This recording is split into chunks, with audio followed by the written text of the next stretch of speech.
term skinhead conjures up images and opinions in many people. Even my colleagues at the volunteer media project where I work were surprised to learn that I had at one time been a skinhead.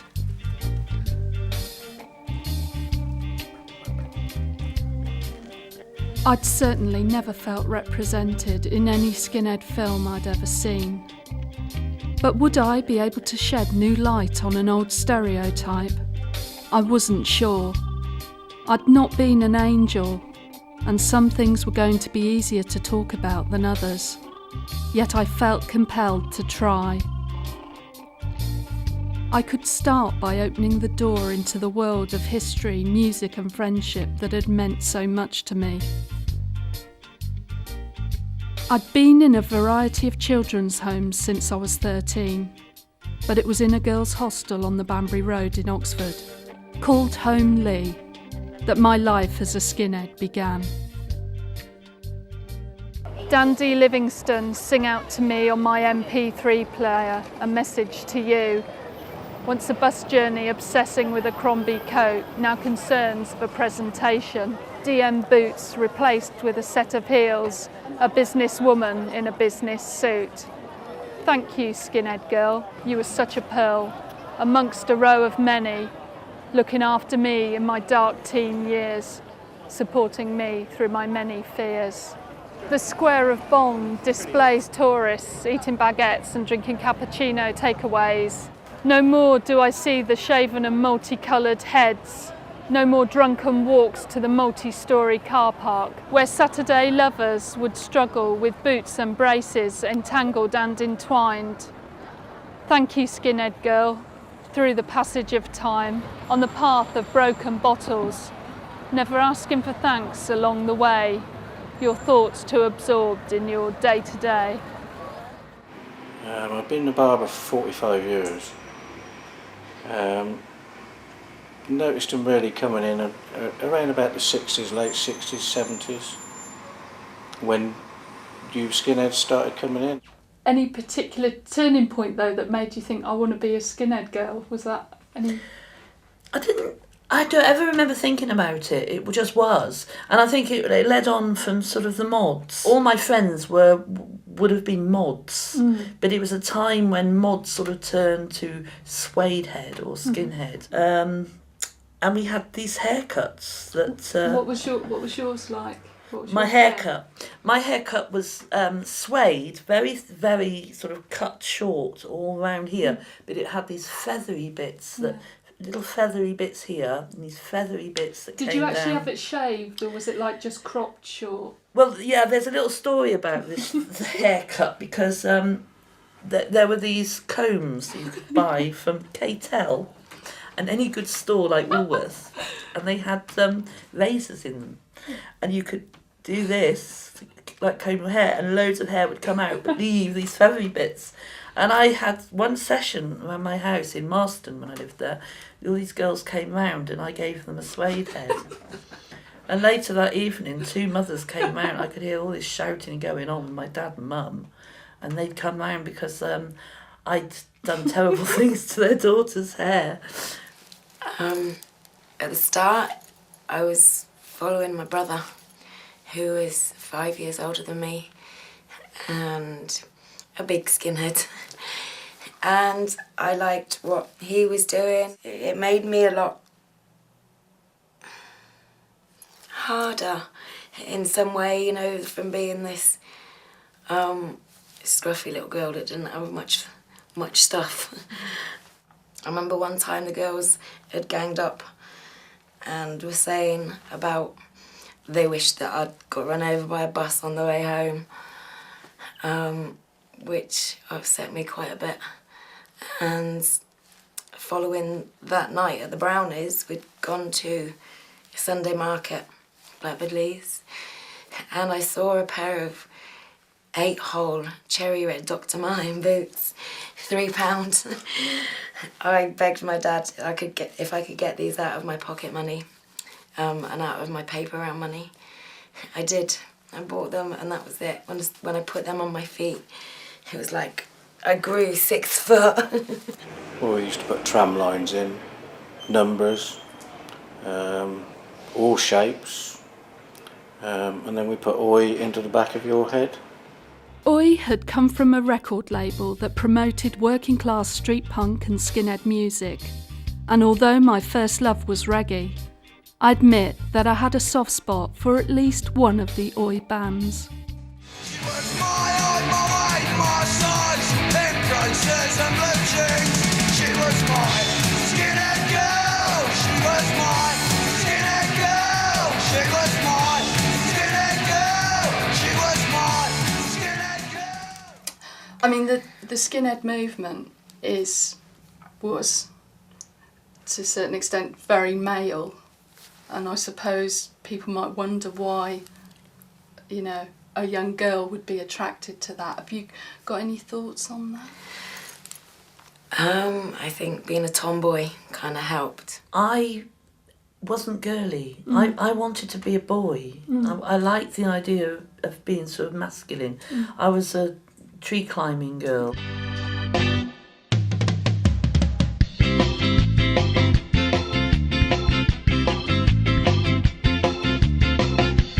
Skinhead girl. Skinhead girl. Skinhead girl. Skinhead girl. There she was, swinging down the high street.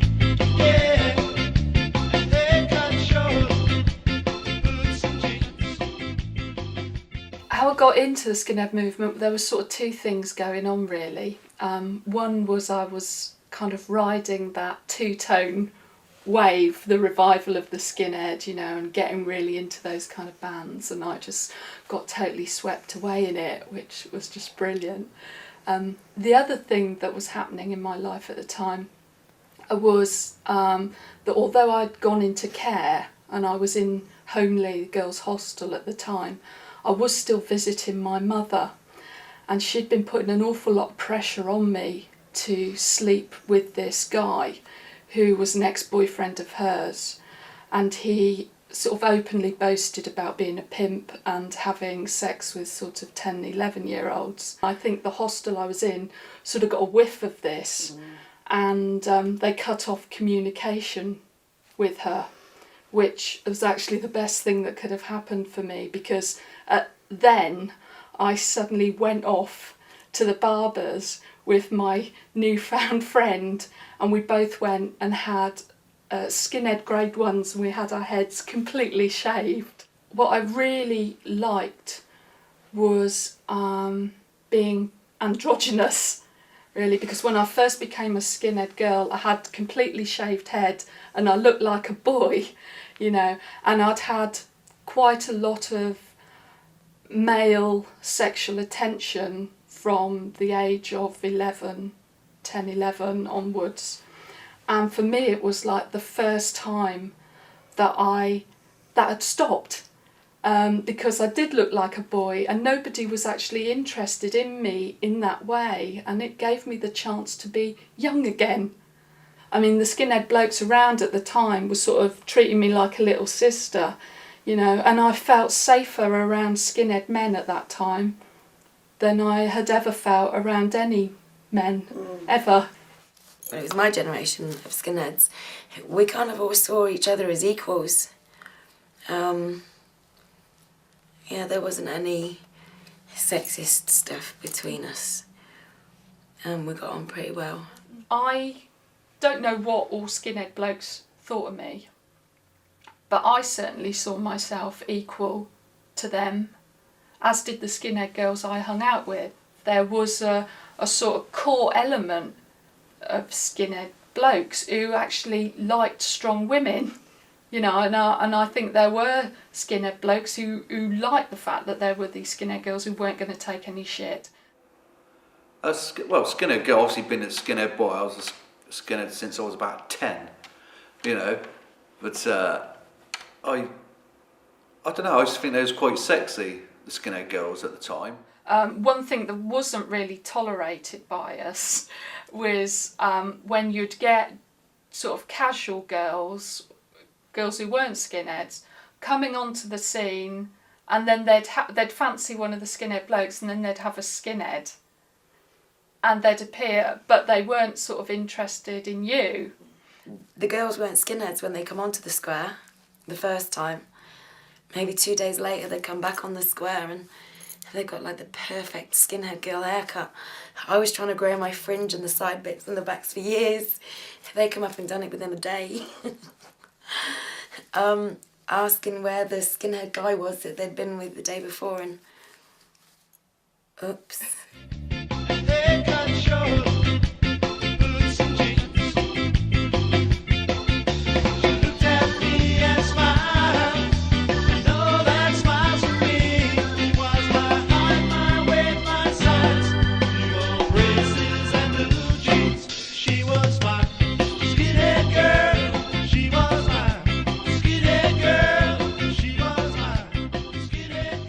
And there was one time when we were going to the town hall, and my brother, who's 18 months younger than me, he was told he was allowed to come out with me. He was coming out, so I did him all up in. What was a skinhead? As a skinhead, Yeah. Cut his hair short with a comb, and we actually put a face pack on him because I said it'd help his spots. Anyway, we went to the town hall together with my friends, and as soon as we got in there, this girl just grabbed my brother and dragged him to a corner and started snogging him. And he was sort of like, yay! And I was there, and it was Desmond Decker and Johnny Johnson and the Bandwagon. What were they were playing live? They were playing. Oh, wow. They'd come over Yeah. from Jamaica. We were dancing away, and these girls had come up from Reading, and there was a big fight started out. And there was often big fights, and I never actually got involved because I wasn't violent-minded at all. But I could see all this fight going on with my brother and this girl just carrying on snogging while they were falling over them and things. And I remember he went off with her, Yeah. and I had to go home and tell lies to my parents where my brother was. And he came back the next day, and I said, oh, you've got a girlfriend now? And he said, oh, what? That old scrubber. She'd taken his virginity, I think. I'm not sure. It was deflowered. He was deflowered, and suddenly she was a scrubber, which I found a bit strange, personally, because I thought, oh, she was quite a nice girl. Yeah. But I believe she came from one of the children's homes. Is it Homely? Homely, that's right. Homely. Yes, That was where I was. But was she a skinhead? She was, yeah. She had the whole outfit. Yeah. The whole look, yeah. As the girls' hostel had been running since the 1960s, I guess it wasn't surprising to find that it had been home to the early skinhead girls. After all, from what I could remember, it wasn't unusual for kids in care to become part of the skinhead scene. I went into care, I think it was just before or just after my 15th birthday. My brother had gone to Borstal by then, and it was just my mum, my dad, and me and my younger brother that was at home. And when Joe went off to Borstal, I hated it. I hated being in the house. I see my brother going in a children's home and escaping my mum, really. Escaping from the house. He didn't have to put up with the shouting and screaming and axes flying and wheel braces coming through the doors. So I went to Cowley police station and asked them to lock me up, that I was naughty. They told me to run along home, and they weren't going, talk with my parents. So I said, okay, I'm going to go out the door, I'm going to smash all your windows, you're going to have to put me away then. With that, they brought the social services in. I kind of exaggerated that my mum was probably a bit worse than what she was, and I was taken into voluntary care. The care home you were in, I mean, the hostel, how did that go down, being a skinhead girl, and I mean, they were your corporate parent, weren't they? Well, obviously, they weren't crazy about the fact that I'd become a skinhead, but I think in some ways they were prepared to let me be younger than I had been allowed to be when I lived at home with my mother. Always felt that I'd had to be the parent in the relationship with my mother, and it was nice to be a child, because I think in some ways the skinhead movement did sort of throw a blanket around me and did protect me a bit, you know, from whatever there was out there. You know, being a skinhead girl and being part of a gang made me very strong. I think it gave me an element of self-respect, which, if you're being pressurised to sleep with men old enough to be your father at home, I didn't have any respect for myself. Like, my mother had believed she was just a body for people to have sex with and to use, and I think I started to see myself in the same way, because she was guiding me in that direction as well. But becoming a skinhead, I could suddenly have pride in myself. I took respect in my clothes. If I was somebody, you were going to respect me. There she goes, walking down the high street, yeah.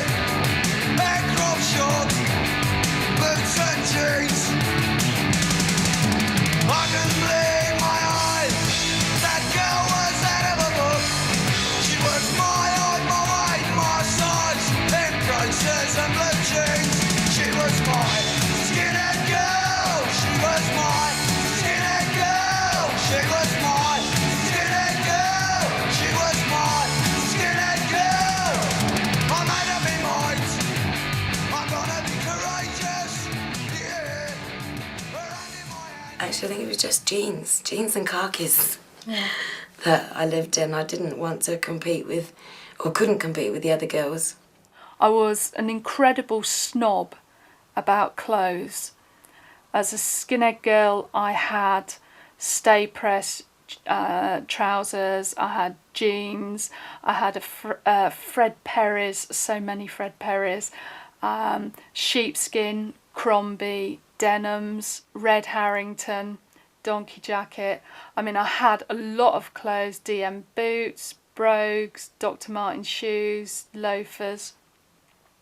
And you know, and I really was quite smart. We used to wear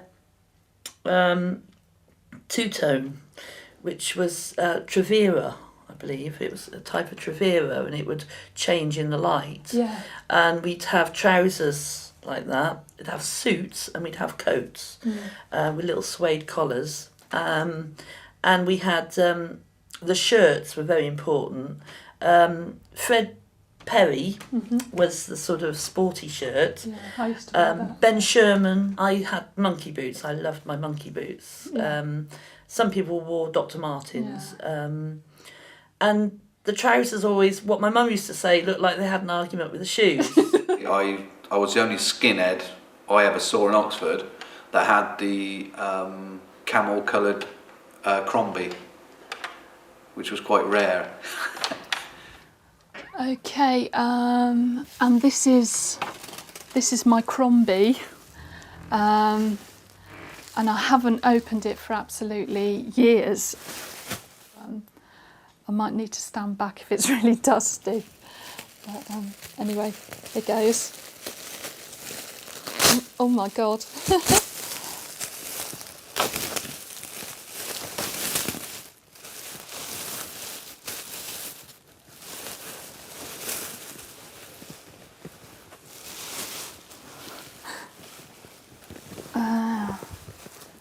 There we go. This is.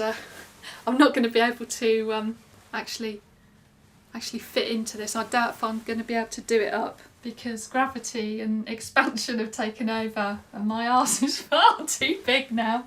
But it feels quite strange putting it on again after all this time. I mean, it doesn't fit me. It's knackered. It's seen better days. But I just, you know, I can't get rid of it. I got to keep it. My big brother was like not only my brother, he was my hero, my mum, my dad, my best mate. Everything all kind of rolled into one. Bridget opened my eyes as she spoke about Joey. She reminded me that not everything was as clear-cut as it seemed. He had been the alpha male skinhead and a thorn in my side He was an unchallenged leader with his own skinhead gang, yet he had also been her brother and had always looked out for her. Gangs were often seen in a negative way, but for me it had been a group of mates looking out for each other. From the late 60s onwards, skinhead gangs had been part of the scene.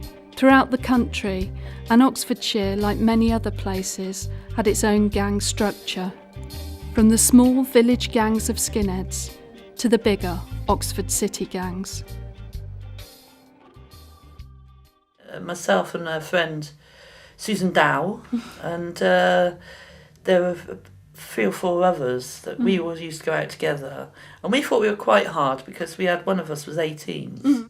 My friends and I used to have, we always went and bought our tickets. We had to have tickets to show our parents we were actually going where we said we were going. So we always had tickets, and we always went on buses that had tickets. So we were called Tickets. The gang structure at the time was obviously there was Joey at the top, and then there was myself and another chap called Aidy Woods, who was sort of like second ranking sort of thing, and then you had little Charlie and Frankie, and obviously there was a number of other lads, but I can't remember all their names.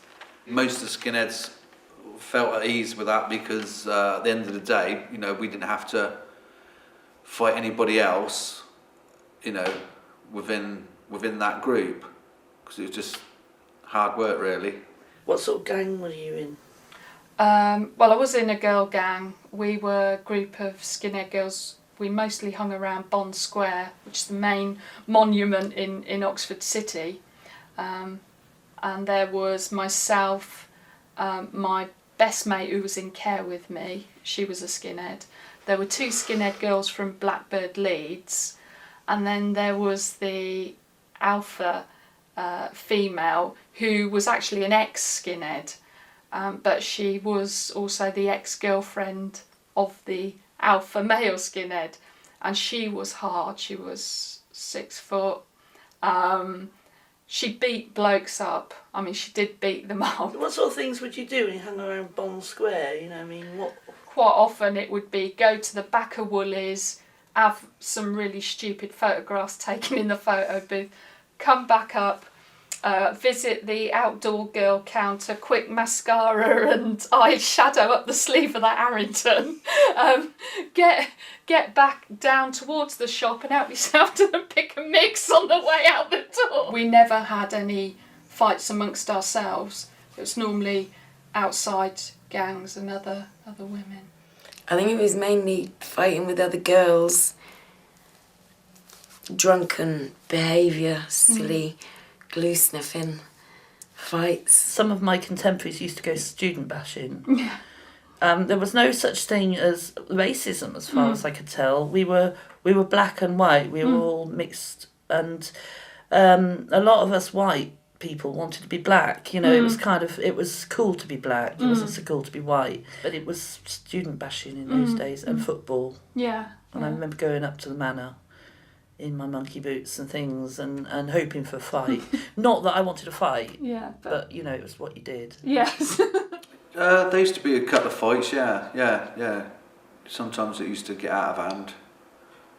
But it wasn't mainly in our own group, it was like other people coming in, trying to mix it up.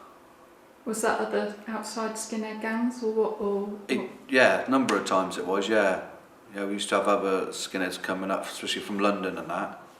On one side of my Crombie lapel, the seam here was stitched, well it still is, and the reason being that I used to carry a knife in the lapel, and that would be one weapon. The other that I carried wasn't all the time, but it was a house brick that I carried in a handbag that I had, and I'd originally got the idea many years ago as a kid. A teddy boy that was a neighbour, I remember him telling somebody that he had a girlfriend who used to carry a brick in her handbag. Being in a gang, you sort of looked after each other in respect of, like some of them, well, majority of them wasn't working, but those that were working, you know, like we'd meet up in Wolves Cafe and stuff like that, and like we'd buy them teas or something to eat, you know, if they didn't have anything, and like if we'd go away to London and places like that, if they didn't have enough money, then we'd pay for their trip down there and stuff like that. So in respect of the old gang itself, you know, it was like a family unit. You know, obviously you get your ups and downs as you do in any sort of like, you know, crew sort of thing, but that's the way it was then.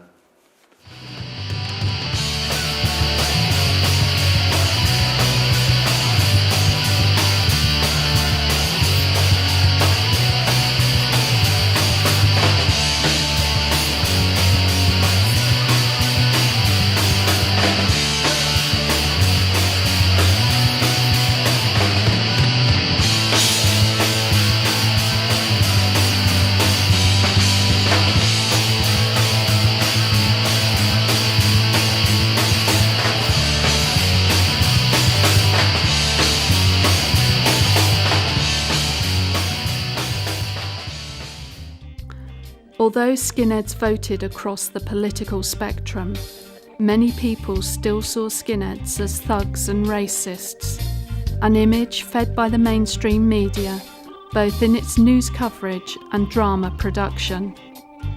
But to me, and many like me, the idea of being a racist and a skinhead was nothing but a contradiction, for it had been the merging of Jamaican and white working class culture that had given birth to the skinhead.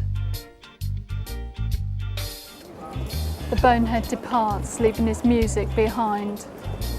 You and I didn't understand. We were 16, browbeaten, but sad, my loyal friend, as he disappeared from your life. I smiled, Desmond Dekker albums in tow, leaving us bewildered and confused. Skinhead girl, thank you for protecting me from those who's raw, the negative and the promotion of loathing. Though insecure, you continued striving. So what sort of music were you into? It was called reggae, and it came from Jamaica.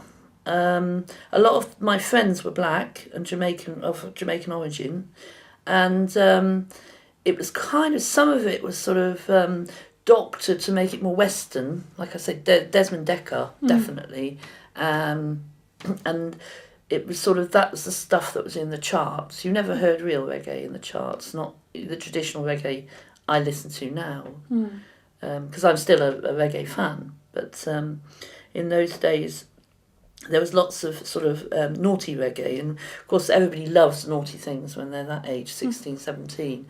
Max Romeo and Judge Dredd. So we loved all that, and we did this certain dance to lift your legs. And I know what we were trying to emulate now, because I see Jamaican people do it, and it's nothing like what we would do. It's quite pathetic, really, what we were doing.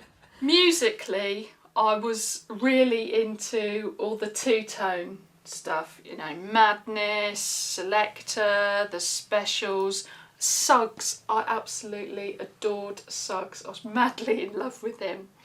And likewise, the original sort of Trojan ska reggae I really, really loved. I wasn't so into Oi, and I really would only get it out if I was around other skinheads. And if I was on my own, I might jump tracks. I first discovered the Skinhead series on the bookshelves of the girls' hostel where I lived, perhaps left behind by a previous Skinhead resident. Written by James Moffat, aka Richard Allen, not a Skinhead himself, his stories for a young female amongst male skinheads offered no reassurance. Yet starved of positive images of ourselves, we took what we could get. Skinheads bought and collected the paperbacks, and yes, Years later would even write a song dedicated to the only skinhead icon on offer, Joe Hawkins.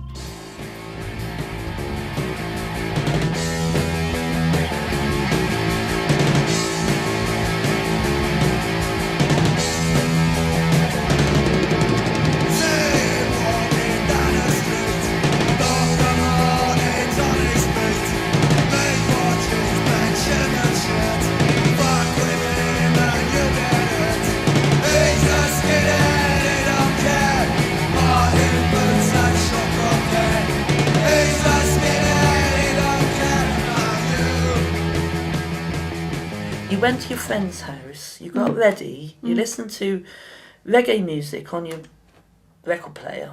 Yeah. You put lipstick and makeup, you spend ages doing the look, and then she'd get out of her cupboard barley wine. And it was the most horrible tasting stuff. It was awful. So we had to hold our noses. But it was the smallest amount of alcohol with the most amount of alcoholic content. Dodos.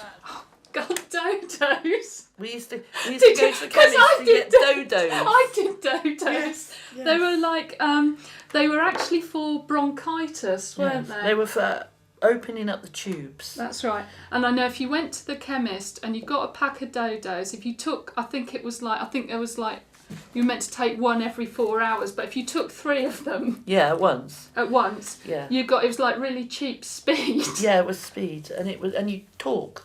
I was very chatty Find after a legs few of of comedy. those. And you find everything interesting. You did, and, Anything. and I would dance forever. Dance. Dance and chat. Yes. Paranoia set in with the remaining slimming tablets no longer in my control. The fun had gone, your friend had gone, and you were on your own. Alpha skinhead male still taunted me, but no longer do I exchange insults. Hold on, skinhead girl, you are still strong. To reach your target will not take long. Your art and poetry is becoming seen. Ambitions held will be more than a dream. What's got here? We've got our the Skinhead emblem, trademark, I guess. Was it? You got a? Is it? Oh no, you're not to see that. Okay. No, we all more or less had a cobweb, and I remember going up to Mark Saints, Shaney, Port Bella Rose, and I wanted a cobweb. And as I was sat there like relaxed while he was doing this, I'd looked up and I'd seen that he sort of like left a gap, and he put a rose right in the middle, because he said that he wanted it to be feminine. I was gutted. I was like, no one else has got a rose in the middle of their cobweb. And he did like pink and orange dots in. So have you in had here. those removed? No, they've just faded over the years, right. thank goodness. It was the British Bulldog. Right, at the top. Yeah, I was proud to be British. Yeah. And the England Rose. Are those the only 2 you got? No, I have Dennis the Menace. Indeed, many skinheads had beautifully crafted and well-designed tattoos. Unfortunately, I wasn't one of them. And now all I've got is this really crappy ACAB. ACAB, all coppers are bastards, was to be just one of 2 badly drawn tattoos I would display on my body.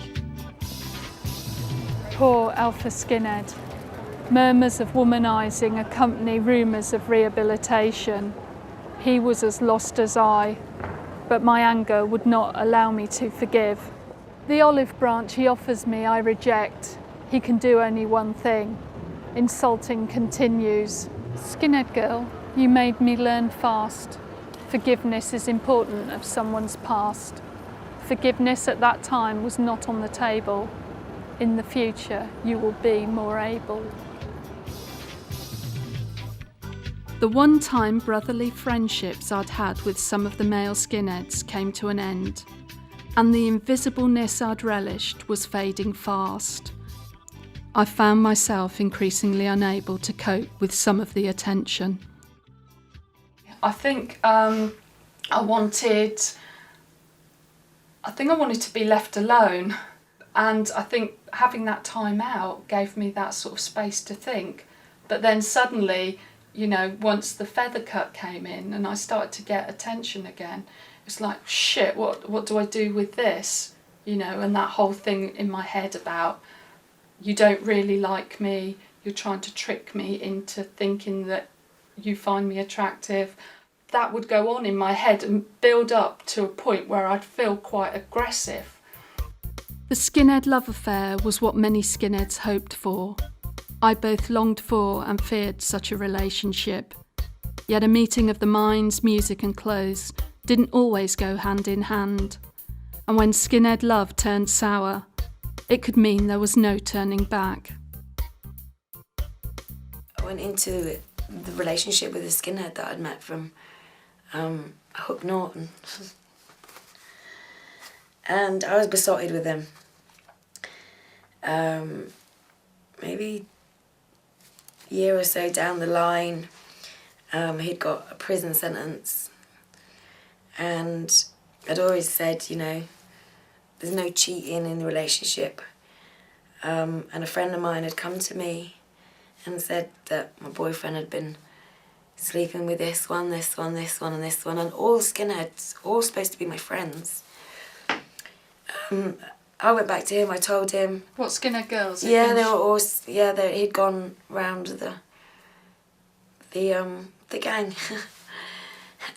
I mean, they'd come to me and they'd said, look, your boyfriend's messing about with so-and-so. And when I'd asked him, he just totally denied it. I believed him. I believed every word that came out of his mouth. When I did believe everything that had been told me, I slept with his best friend. When you found out that he'd been cheating? When I found out that it was all true, I slept with his best friend when he went to jail. And so I wrote to him and told him. I personally at this time hadn't lost my virginity, I don't think. Yeah. Early skinhead time. My first boyfriend told me if I didn't vote for the Conservatives, he was going to dump me. So I voted for Labour. I mean, I did discover, sex through him. And it was sort of went out with him for quite a long time before either of us sort of did it, and then we were both virgins. Yeah. But it was sort of, he started to take a bit of a, think he could control me somehow, and I didn't like that. So he went. One night I was walking back to the girls' hostel that I was in. I was pretty pissed and stoned, and decided to stop off at the local chip shop. I'd gone in there and I met up with a skinhead that we called Lanky Paul, and we ended up in a shop doorway by the chip shop, snogging. And I asked him if he wanted to come back to the girls' hostel with me. I was going to sneak him in through the window, and he took me up on this offer. We did sleep together, and I was very aware of how sort of caring he was of my body and how affectionate he was towards me, and the kinds of things he was saying made me feel very scared. And in the morning I just sort of kicked him out. A couple of days later I was going through Summertown and I bumped into the two Tonys. One was a punk, one was a skinhead, and they came up to me and started winding me up, saying that they'd spoken to Paul and Paul had told them he'd slept with me and all this sort of thing. And I was pretty pissed off. Later on that evening, my mother had phoned, and she was really pissed off with her life and the world she had, and decided to take it out on me. We'd had a huge row on the phone and she made me feel quite shit. She sort of undermined me in her usual way. And I was very, very upset. And I went and bought loads of cans of beer and stuff and sat getting pissed in the hostel, feeling very emotional and drunk. and angry.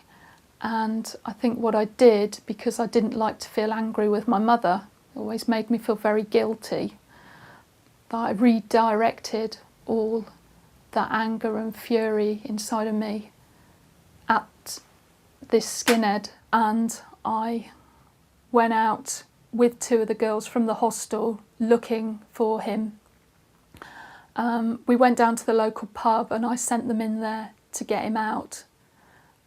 They went in there, he came out, and he came out with the 2 Tonys as well.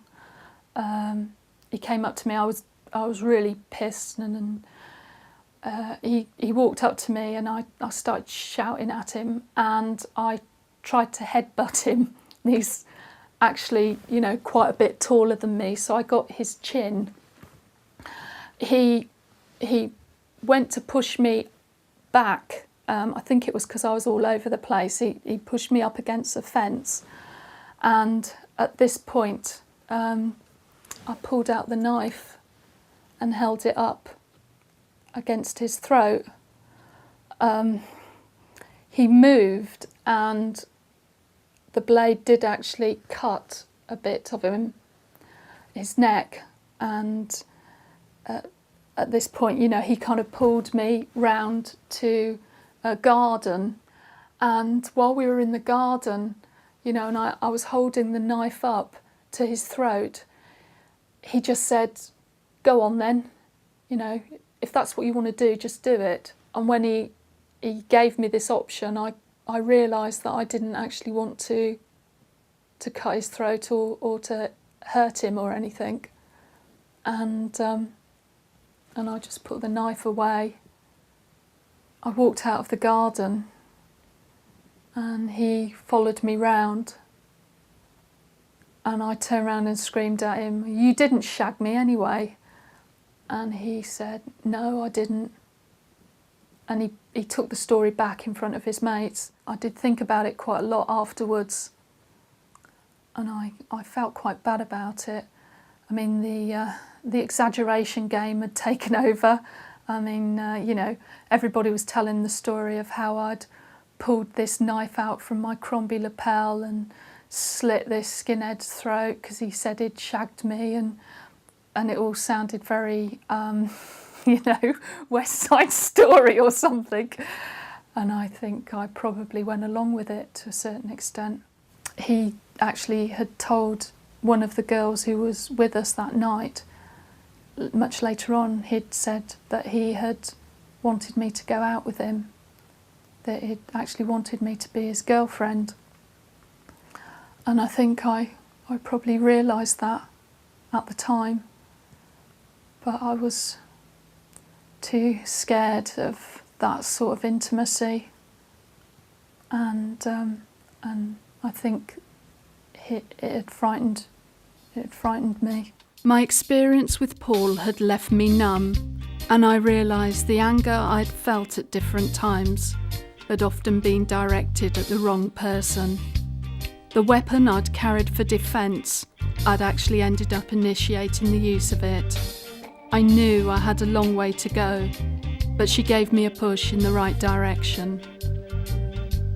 The skinhead girl and her image had allowed me time and space to think about the world and what it offered me. The skinhead girl had taught me much. She'd given me a sense of belonging when I'd been alone. She'd given me back pride and dignity when others had taken it away. And as a woman amongst males, she gave me a sense of strength to take on the challenges I'd have to face in the future. I wanted to thank her. I walked the same pavement 24 years before, but I was different then. I lacked the knowledge I now hold, the confidence and clarity in my abilities. I was comforted by the skinhead girl inside. You no longer have to hide. You helped me long before I knew, before I loved, was loved, before I grew.